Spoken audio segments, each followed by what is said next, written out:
Dunbar woke to the sound of less than ladylike snoring next to him on the blow-up mattress. He'd never bothered to get a real bed because he kept moving from one small, barely respectable apartment on the north side of Houston to the next. During the 3 years he'd been at the Houston Times, his financial circumstances hadn't improved. The stentorian sounds emanated from Lila Jo Lemons, his occasional lover and fellow card-playing enthusiast, who'd stayed over after a long night of Texas Hold'em in an upscale neighborhood about 5 miles from his apartment.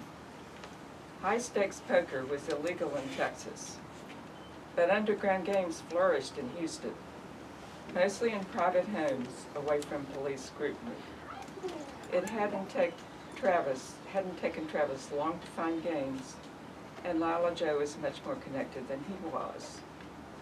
He looked at Lila Jo, whose snoring was amplified by too many glasses of cut-rate bourbon at last night's games. Her tousled curly hair was dyed a red not seen in nature, and she carried an extra 20 pounds around her waist and hips. But he liked her easy laughter and fun-loving approach to life. She was what his parents would probably call a good old Texas gal, though they'd be horrified if they knew he was sharing a mattress on the floor with a woman at least 15 years his senior. But what could they expect? He wasn't much of a prize for sophisticated Houston women his own age, he reflected, looking at the love handles slopping over his plaid boxer shorts and white t-shirt. He was short, round, and his sandy blonde hairline was receding faster than his bank account. And so Travis, we found out off the bat, has sort of a guilty secret, his addiction to Texas Hold'em. And he's got this secret girlfriend, and he will be embroiled in all kinds of things before the novel is over. "I've got your Riesling cooling on ice, Mr. Krause," she said. "Can I bring it over and pour you a glass?" "Bring it over, but I'll wait till drink it when Juliana comes," he said. "Who's that new girl on stage?" "That's Carmen Silva. We're trying her out on the mid-afternoon shift. Remember you said we could bring in a few fill-ins? Well, get rid of this one. She's not good enough for this club. You can see that nobody's paying any attention to her." "Okay, I'll tell her at the end of her shift."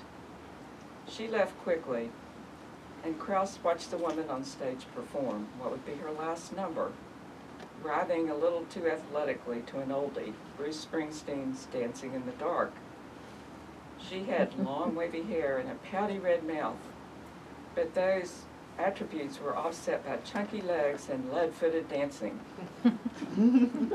He thought that her breasts were no better than average. All in all, she didn't live up to the standards he liked to enforce at his clubs. Carmen exited the stage without a single tip from the audience, though there were now 3 tables near the stage populated by small groups of men. The after-work crowd, or more accurately, the leaving work early slackers, was thickening as 5 p.m. approached. The skinny DJ speeded up the music tempo and spoke in a more energetic voice. "Give a big Texas girl's welcome to Hunter," he said, drawing out the name in 2 long syllables as a tall blonde, dressed in leopard shorts and a bra top, danced down the catwalk. Now that was more like it. Krause smiled as she climbed the pole and shimmied down head first with her twined legs supporting her lithe body. He occasionally worried that some woman would slide all the way down, fall on her full head, and break her neck, though he took comfort in the fact that as independent contractors, the dancers were responsible for their own medical costs. So you can see he's a very cold-blooded person, but his fiancée is even more cold-blooded, and she will do things that even he won't do. Krause and Spud talked about their businesses for a while, but the conversation took a more philosophical turn as the light dimmed into a quite starlit sky. "This is a damn fine piece of Texas," Bud said, puffing on a particularly odoriferous cigar. "But it's getting ruined like everything else." "What's getting ruined? Laredo, Texas, the United States, or the world?" "All of the above. Well, I mainly meant Texas," Bud said. "A man can't create anything great like we did. Too much interference by government bureaucrats." "You sound like those secessionists," Krause said. "Don't tell me you've joined the nation of Texas." "Them folks had the right idea, but messed everything up with that stupid shootout. Got themselves in a peck of trouble that will never be put right." Krause smiled and leaned forward, emboldened by the brandy. "I just joined a group in the Hill Country that has a better idea. They're going to turn the Hill Country into German Texas."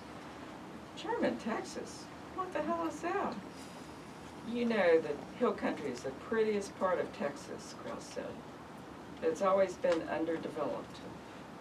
"That's true. Never had any good clubs up there. We probably had more cows than girls."